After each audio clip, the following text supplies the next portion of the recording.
For the location of the property here, it's in the Lake Wylie area. That's better. Now you hear me. Yeah, I'm gonna step back. It's just over Buster Boyd Bridge from North Carolina, off of Buchler Circle, and off of Highway 49. The area here, as you can see, it's the property here with the existing building. This is a relatively large commercial area here to the north, Buster Boyd Bridge, the access point, Lake Wylie Marina. Zooming into the property here, you can see the existing building as well. And of this, one of the tenants is changing out and wants to bring in a vet office, which is not allowed in the UD district. Relatively flat piece of property with no water features. Zoning for the area. The majority of the area here is currently zoned UD. It did not transition yet to anything new. People are going to be coming in and probably get this property rezoned. To the north of the property is RSF 40, and the south is RUD. The comprehensive plan for the area is single-family residential, as well as a village center node, which is a relatively new node we added with the Lake Wylie area plan. And as you know, for single-family residential, it's low-density neighborhoods that are rural, suburban in character, but you can have some commercial at the intersections of major roads. With the village center, the intention for there is to have a mix of retail, restaurant, entertainment options. The goal here was to redevelop this site into some kind of a destination, utilizing the access to the lake or the river there to be able to have some kind of a walkable community. Staff here is recommending approval for this request. It is somewhat supportive of the comprehensive plan. The GC does align with a lot of the village center types of characteristics, and this does not preclude any kind of future development in the future. It also removes a UD parcel, and it makes some of those existing uses that are non-conforming, it makes them conforming as well. Any questions from staff?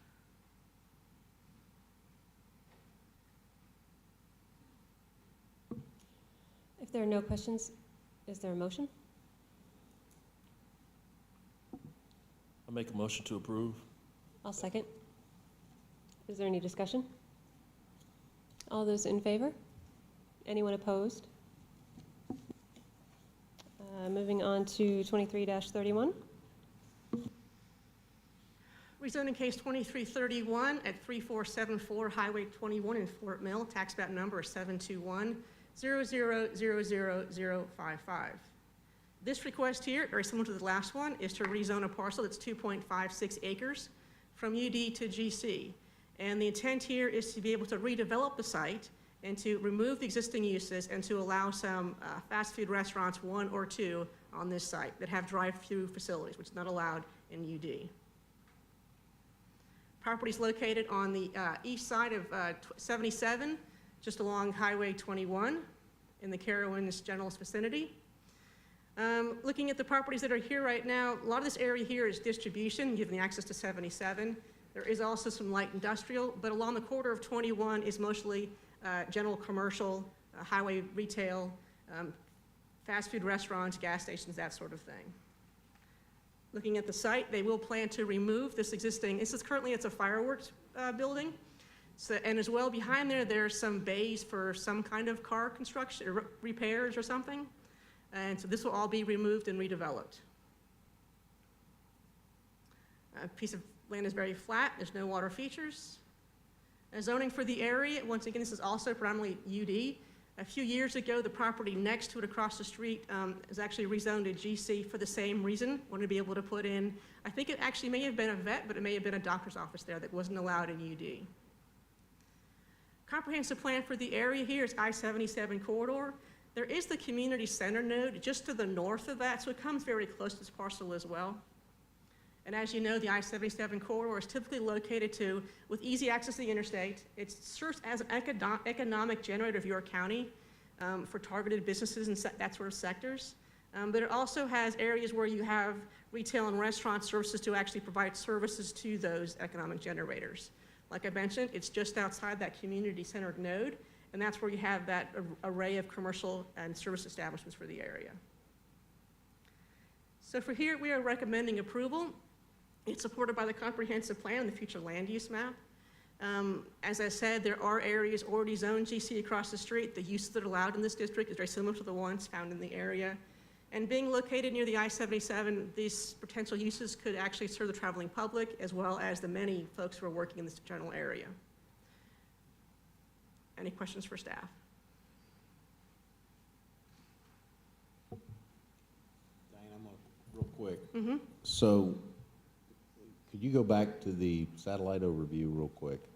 So it looks like that one building closest to 21 is some kind of drive-through something already. This right? one here, that's McDonald's, and this is a Okay. hotel. And then what's the one behind it? This is a hotel. That's a hotel? Yep. Okay. And then the plan looked like they were going to connect into the hotel parking lot as part of access? I On the next don't- page? I don't believe so. I have to look at the site plan as well. I don't think they're intending to, but they might be, which is fine. So if this is 21. Do you see an access point on there, where's that Matt? connecting? In the Yeah, back? this is gonna be realigned. So there'll be a new Penny's project, which is realigning through here. Okay, Yeah. I Yeah, see, that's what, this okay. road's gonna come through here and come across I there understand. So that's what was confusing from what we saw. for the site plan, sure. Yep. Because, just with that much more in traffic and everything else, and I know you folks will address that and make sure that all that gets handled in and out of there well, so now you got 3 restaurants in a very close proximity Right. for folks to try and get in and out, Well, that they this can do it McDonald's- safely. Typically, folks access up here onto, Right. yeah, Right. and those folks here come across. These two are actually connected. These two parcels are connected right about here, and they normally go out north to go out every 77. And And then with this realignment of this road here, this is bringing up the 51, I believe that is, to coming across over here. yes. With very limited access, we're managing it really well with the Penny's project, as to who gets to go With what where. I had to read, that was not all very clear. With what you just said, Sure. you've answered my question. Thank Excellent. you very much. You're welcome. I didn't think it would be, yeah. Yep. And what they're showing, I will just go ahead and let you know that what they're showing on their site plan is not going to pass county standards in many cases, and so that was to give you an idea of what they would like to see there, but they've missed out on a few things that they have to work on.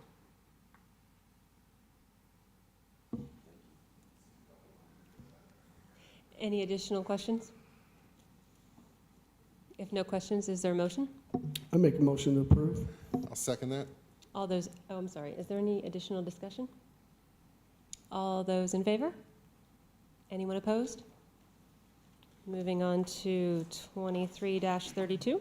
Okay, case 2332, Mackenzie's on 297 Boyd Road in Clover, tax map number 38500000029. The request here is to rezone a 1-acre portion of a 7-acre parcel from AGC to RUD.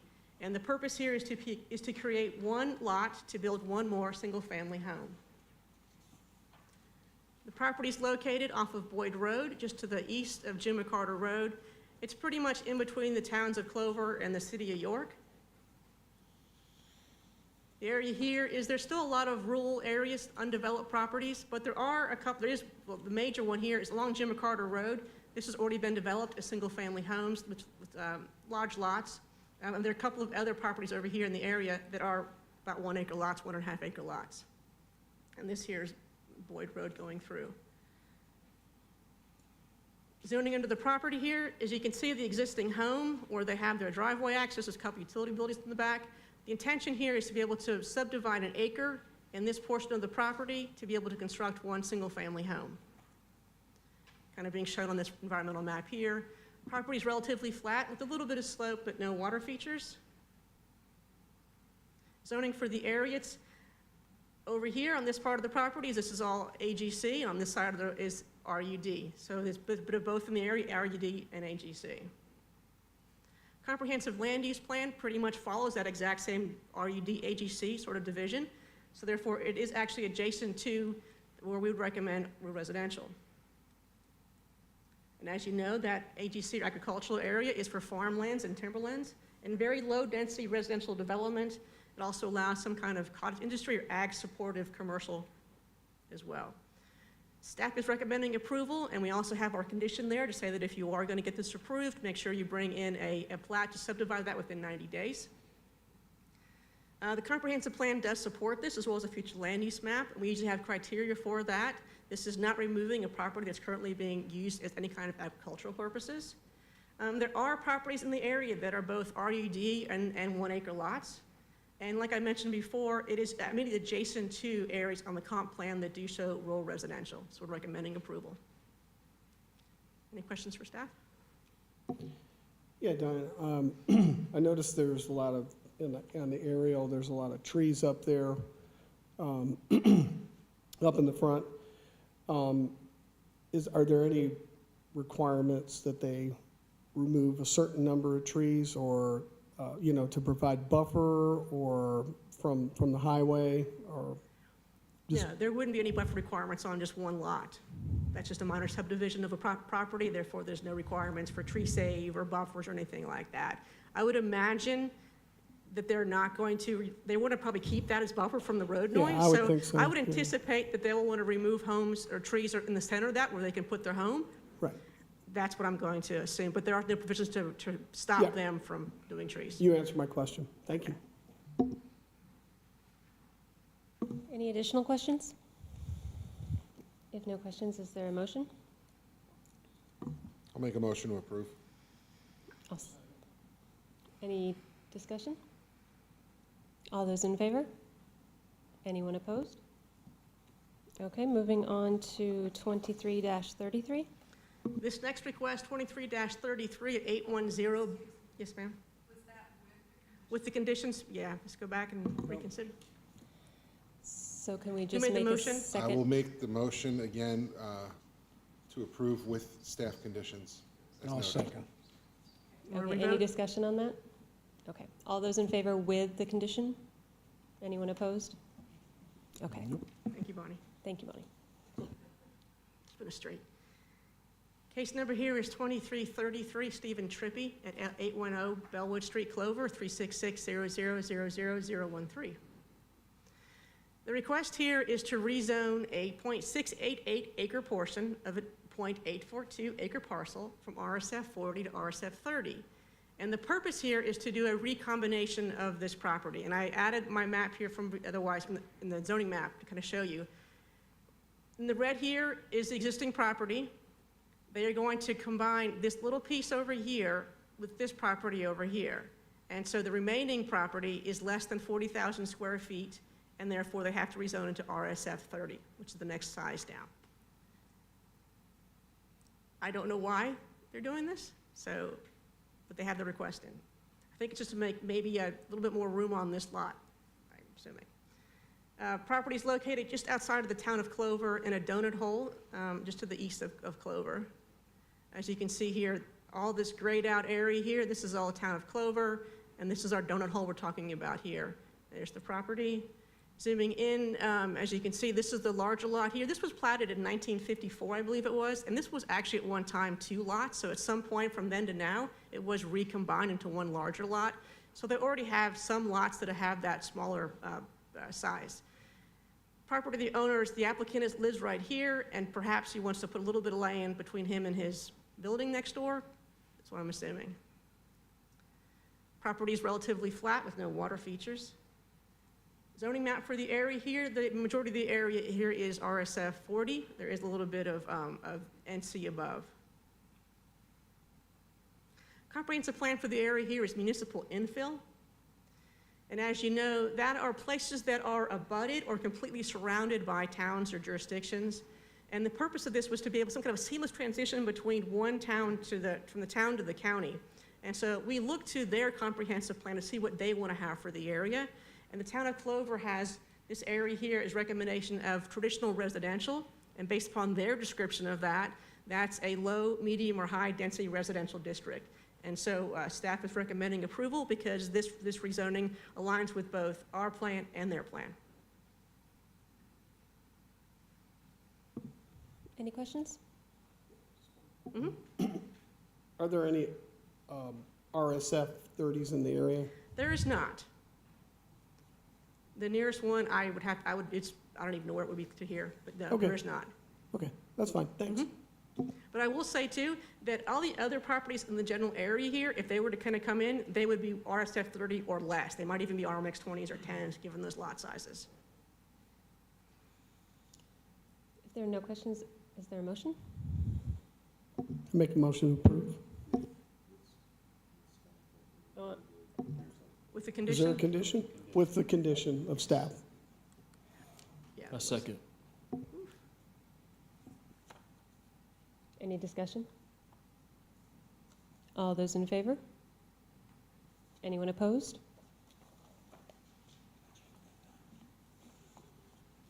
I'm sorry, moving on to 2334. Okay. Case 2334 on Highway 160 in Fort Mill. Tax map number 65000000057.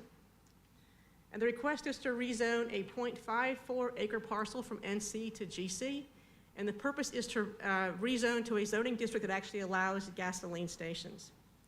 And I want to give you some background of the piece of property here. So, as you know, this has been in existence for decades. There's been a gas station there for a very long time.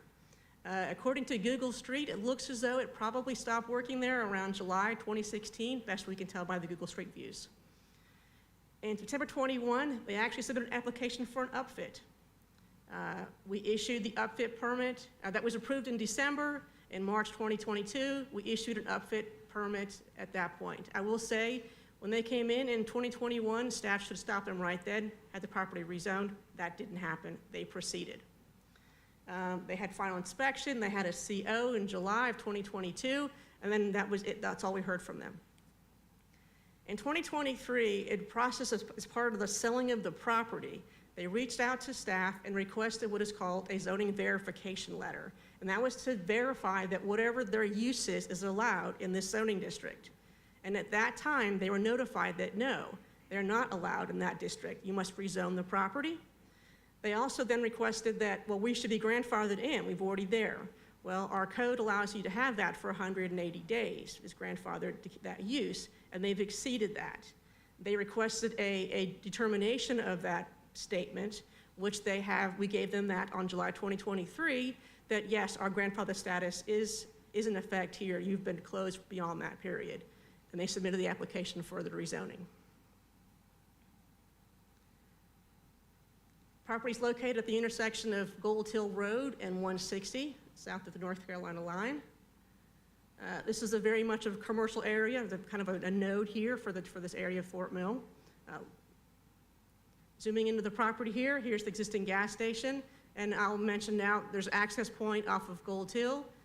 Essentially right in, right out, this is a median right here, so folks can only go out this way, and then they can on 160, also they can just go south on 160. They're in and they're out. Nearby here is McDonald's that was recently improvements here where they actually put in a new parking lot with a stub out to this property here. Property is relatively flat, no water features. Zoning for the area, the majority of the area here is already zoned general commercial. There are a few parcels still NC, that one here and this parcel over here. The comprehensive plan for the area here is neighborhood residential with a community center overlay. And as we know, neighborhood residential, it can be a mixture of housing types located at intersections. And the community center establishes a broad array of commercial and services that attract patrons from around the region. And so staff is recommending approval with a condition.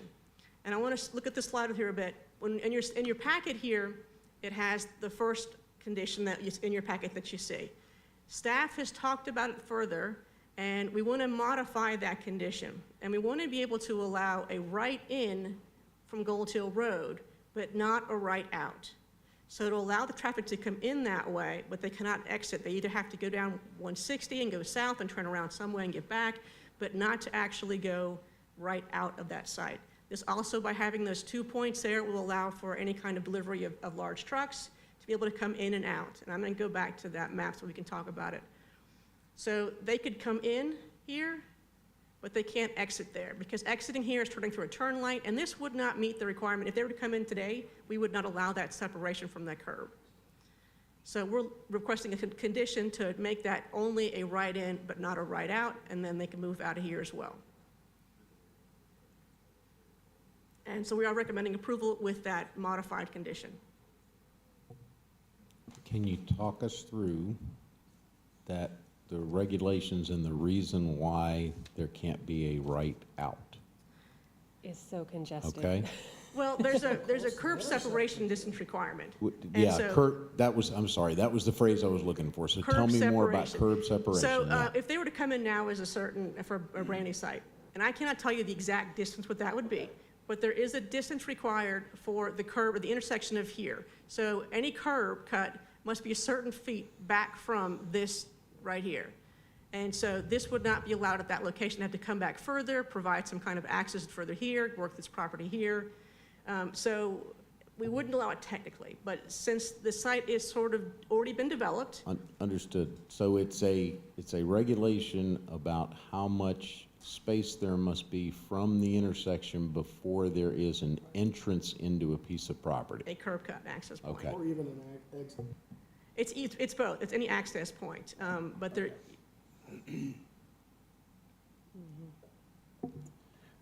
I take it, Diane, that GC allows them a little more flexibility about what to put there. Is that right? uses, you mean? Uses as opposed to Yes, NC? Yes, Yes, GC does have more uses allowed than NC, yes. yeah. Thanks.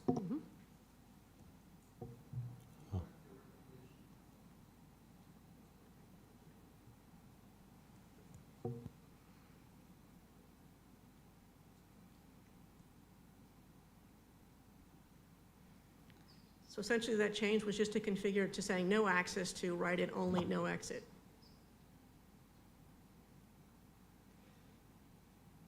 So essentially, it would be like the 7-Eleven up on Zor Road.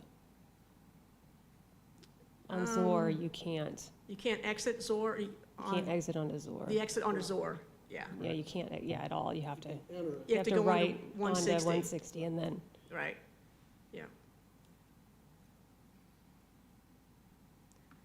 And I would also remove those, that's a turning lane right there, so you have, if they're gonna be coming across, they're probably gonna wanna go over one more lane, so they're gonna be exiting onto 2 lanes away to get out. Oh, go ahead. well, so I'm just thinking, so that curb cut would be condensed to make sure that it's just a Yes. one-car in? Yeah. I mean, Yeah, we would require them to extend the curb to limit that, otherwise, you know, they're just gonna do it anyway. Exactly. So we're gonna limit that. That'll limit queuing, waiting, if, you know, once this is developed. I mean, because you have so much congestion there at different times of the day. Mhm. It's so hard to even get out. Yeah, To out of the site, yeah, yeah, to get on Gold Hill. right. That might in itself push folks to come down and go south and maybe come down here and go up and around. Right, That's the safe way to go, is to come out and, because you can drive through there. yeah, I like the condition. Ready for a motion? I see that the DOT wants it removed completely. Are they okay with just the right in? I don't know what, you know, I know he Well- probably wrote that email sometime. Yeah, I mean, like the email says, they will they have grandfather status, but they would recommend to go ahead and close it altogether. I think they'd be happy with something, so I think they would be happy to have at least minimized, but they have no authority to be able to require them to close it, so this is a better.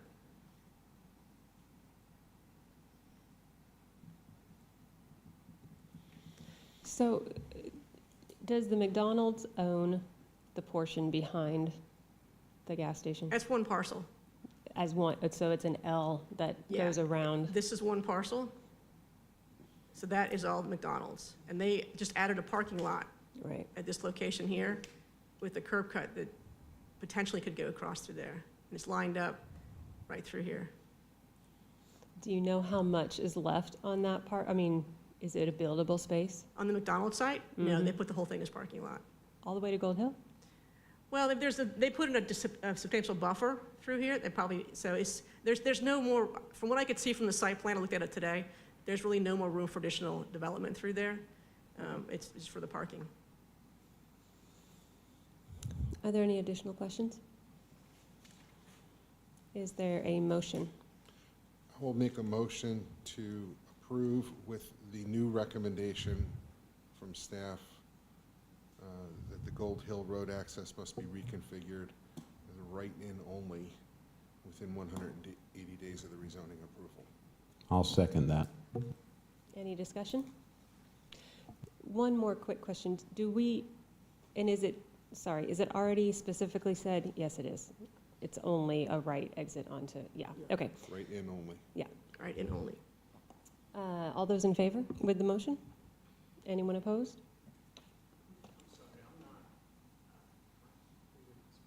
No, Sorry. sir. No, you speak at the public hearing. That's okay. So moving on to number 6, the Planning Commission to review and provide a recommendation to amend Chapter 154.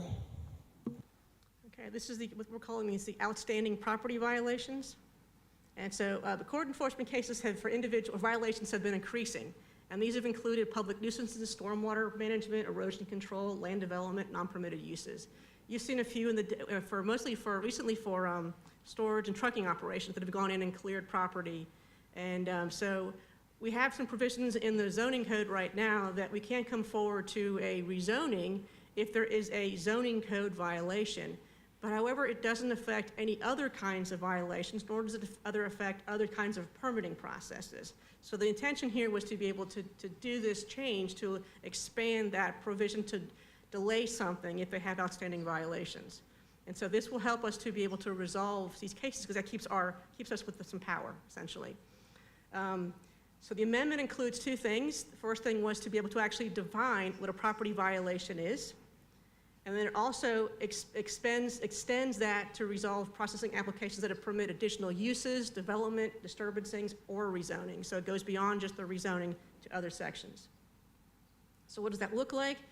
Here's the definition for a property violation: any code violation, Chapter 56, public nuisance, building regulations, flood damage prevention, stormwater management, land development code, or zoning codes. That's expanding how we can actually prevent those sorts of violations. Because many times we have something it's a public nuisance problem going on, and the rezoning might fix the use issue, but not so much the public nuisance. So then we'll add this into the penalty section. There's part in here about where the county may decline to process the application specified Chapter G procedures. We'll add that to the penalties in both 154 and 155. So that's it in a nutshell. Any questions? Yes. So what you're basically saying is you may decline to process them, but if the violation, for example, is like a lot clearing thing, and they're submitting a grading plan, I mean, would that be allowed? Yeah, so they can submit things that will. Can you submit for the violation that you're? Yes. Okay. Yes, so they can submit things that will remove the violation. Okay. And that's the same thing too, it's been for rezonings. If the violation is permitted uses, well, submitting an application for a rezoning will resolve that, and that can go forward. Well, you won't do a building permit. I'm sorry? Like, you wouldn't do a building permit. Right, exactly. That's- So they can do those things that will actually resolve that. They can go forward with that, but they can't do something else. Nor, like I was saying, if there was a nuisance problem going on, we could take rezoning forward, but that nuisance would remain. This will get them for both. If you have a nuisance, you have to fix that, then come forward. Did you say that this verbiage that we're gonna change is also cross-referenced into like building regulations, flood damage prevention, and the other stormwater management, sediment control, land development code? It is in your, no, I think it only gets entered, because right now we're looking at Chapter 154 and 55. And so we're adding it to those sections. But it's referring to there's a violation in those other chapters, then we can apply it to here. So we don't go back in and change those codes through the Planning Commission. So the Planning Commission only is reviewing 54 and 155. So, but we want to be able to refer back to those codes to apply it here. Yeah, That's okay, the that's link. what, okay, you got it, thanks. Any additional questions? I'll make a motion to accept. I'll second. Any discussion? Just one real quick thing, and I guess kind of discussion question. If a application is being delayed, right, not being processed, is the individual that submits that application notified and, okay, so I Oh, wasn't yeah. sure how that was. Absolutely. Yeah, I that's- saw a lot of change in the verbiage, but I didn't see, there must be a different section covers how they're notified that they have this issue? Those are more staff policies. So for instance, for Okay. the rezoning, if I have something comes forward to me and it can't go forward, then I just let them know. We just communicate that way. Okay, thank Shouldn't be you. codified for that. No, good question. Any additional discussion? All those in favor? Anyone opposed? Okay, and moving on to proposed TIA amendment. So this is what we're calling the consolidation of tiers. It was removal, but it was like, no, Tiers? tiers. Not those tiers. It got the response we were looking for. So the land development code, as you know, yeah, more tiers, has 3 thresholds. And that's based upon the trip generation rates that specifies which TAA you're going to be doing. So we have tier 0, which means you will do nothing, no further study required. Currently, we have then also a tier 1 and a tier 2. A tier 1 study is a very modest study. It's not nearly as large or as expensive as a tier 2. And so we have those 3 tiers, 0, 1, and 2. So we've gone back and we reviewed. The tier 1, we added that in 2017. And so we have gone back and reviewed what did we actually achieve by having this tier 1? Was there a significant improvement to the network? Did we gain anything by having this first level here before we just had the tier 2? Turns out we really didn't. And so there may have been, I don't know how many we've done, but a couple that actually had any kind of mitigation requirement from a tier 1 TIA. So we are making the developer incur a cost that really wasn't getting any kind of results, and it was slowing the process down. So we proposed an amendment that we actually consolidate the tiers. And so what this will do, it eliminate the TI requirement for any projects that have below 400 average daily trips, 100 peak hours, and 30 dwelling units. And that's the current tier 2. So now it just goes right to a tier 2. Everything below that, no TI is required. This amendment will reduce the cost burden, like I mentioned, to smaller projects that really aren't doing any kind of improvements to and it won't have any impact on the network itself. Now, we still maintain the option. We have that now, but we still maintain that. We've actually expanded that a little bit as well, that even if the trip generation rates don't warrant a tier 2, if there are certain conditions in the area, we've listed here, whether it's a failing intersection, any kind of safety control or safety concern, or there's lots of things going on in the area, we have the right to require them to do a tier 2 TIA. So we still maintain that. So what does it look like? So it'll remove the tier 0, that'll be gone. It'll expand the threshold where no further study is required. So what was once, no further study for 0, it's the 0 and the 1 level. It's no further study required. And then we just go to the tier 2. And here's the new table, as we would have that as well. Once again, eliminating tier 0, and then expanding tier 1, and then the previous section tells you what a tier 1 actually is. And then I also added here that, like I said before, we would still have the opportunity to be able to require a TIA tier 2 if staff feels this is necessary based upon these conditions. Any questions of staff? Yeah. Diane, could you go back to those little conditions? These 3? Yeah, right there.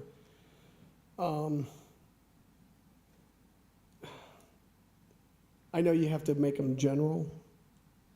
You really probably couldn't go into more detail, but I guess my question is somebody going to come back and say, well, you know, they're being picky and they're being inconsistent on, you know, if these are a little bit better defined? I don't know. I'm just throwing it out there. I mean, do you think this is well-defined enough? Okay. I do. Okay. I'm comfortable with these, and so and some of them are, and that's why I want to go back to that one here. We already have this in the code right now. We're just expanding that as well. So we're adding the whole thing about the high number of vehicle accidents. That's not there right now. We wanted to include that as well. So yeah, I feel comfortable that we've included the Okay. right conditions. And to go along that, it says, yeah, high number of vehicle accidents. What's a high number? Well, you know, I think it can go both ways. If you say what that number is, then they can say, well, we have one less and we're good. But reality, what's that number? I think there's some opportunity for staff to have some leeway to be able to say, Okay. we feel this is a high enough number, and we're going to require you to do tier 2. So it's left up to staff. Okay, Yeah, thanks. it's a staff thing to say Okay. we're not high enough. Thanks. So can you clarify the failing intersection? Is that left up to staff? Or if that's a failing intersection, then it triggers the tier 2? Right, and these would be considered known failing intersections, and we pretty much kind of know where those things are. And we've considered actually going through and sort of mapping that, so to kind of have an idea so we don't miss something. But as we review TIAs on a regular basis, we know which intersections have caused issues to fail. When they come in for the scoping, we can look it back and see what we've done in this area here for TIAs. Are those failing? There's a way to be able to make sure we catch those failing intersections. And that's existing failing based upon either a TIA or just knowledge of the area. So, but that is not subjective to staff. No, That is, if it's failing it's or failing. that you know, then it's. exactly. Okay, Yep. that's my concern. Are there any additional comments or questions? Go for it. So tier 0 is going away, Mm-hmm. being replaced, what category it did cover is now in tier 1, correct? That's Okay. correct. Yeah. And then, I'm a little confused by some of the may language and shall language, so can you kind of clarify that for me? Because the applicant may not be required to perform further study, and the site evaluation would be accepted as the study, but then later it says that an analysis shall be utilized for proposed development. So I got a little bit lost in that language, if you could help. Well, the clarify shall that. is they shall do this. You shall Right. shall provide the actual preliminary site evaluation. And the may, it kind of depends upon whatever those results. It may be this, or it may be that, or it may be this. And so that's why the mays are through here, where it may be required. I understand the two words. Could you Uh-huh. help me clarify a little bit what things fall into a may and what things fall into a shall category? As far as you're working through this. Well, as far as Shall you what- have to do it? Shall you have to do it? No, You shall do- I understand okay. may as you could. So I'm trying to figure out, what are you talking about? So what are the conditions that would allow you to be in the may realm, and what are the conditions that would put you in the shall Well, realm? What this is so, if you're submitting something here and your tiers are within what is the new tier 1, but you may be required to do no further study. However, if you have some other things going on there, then you will be required to do something else. And so that's kind of saying that you may be required unless these other things are going on, and then you shall be required to do Okay, that. so That's let where the me- may would come in. Gotcha, all right, so then I'll ask this to try and clarify it for me. If I have a less than 100 average daily trips and less than 25 peak trips and less than 7 dwelling units, I'm still going to have to provide a tier 1 TIA to you. And the tier 1 TIA is essentially taking what looked like now is the tier 0. So we're just calling it a 1, but it really takes the form of a 0, which is no further study required. So you would not be doing anything else. If you are in that less than, then you will be doing nothing. So we've combined the two zeros and ones and made 1 act more like 0, Okay. which is do nothing. And so that is where the may comes into it. Right, so the may would come in that you've met all those, you've met the table, but there's other things going on, so you shall do tier 2. Okay. I think I got it. Thank you. Any additional questions? If no questions, is there a motion? I will make a motion to approve the text amendment as written. Is there a second? Any further discussion? All those in favor? Anyone opposed?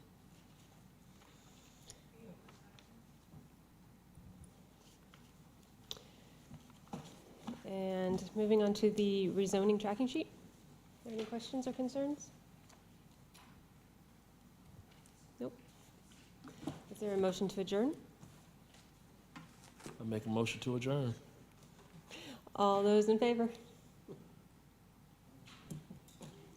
No discussion. This is the only one we don't have a discussion on, right?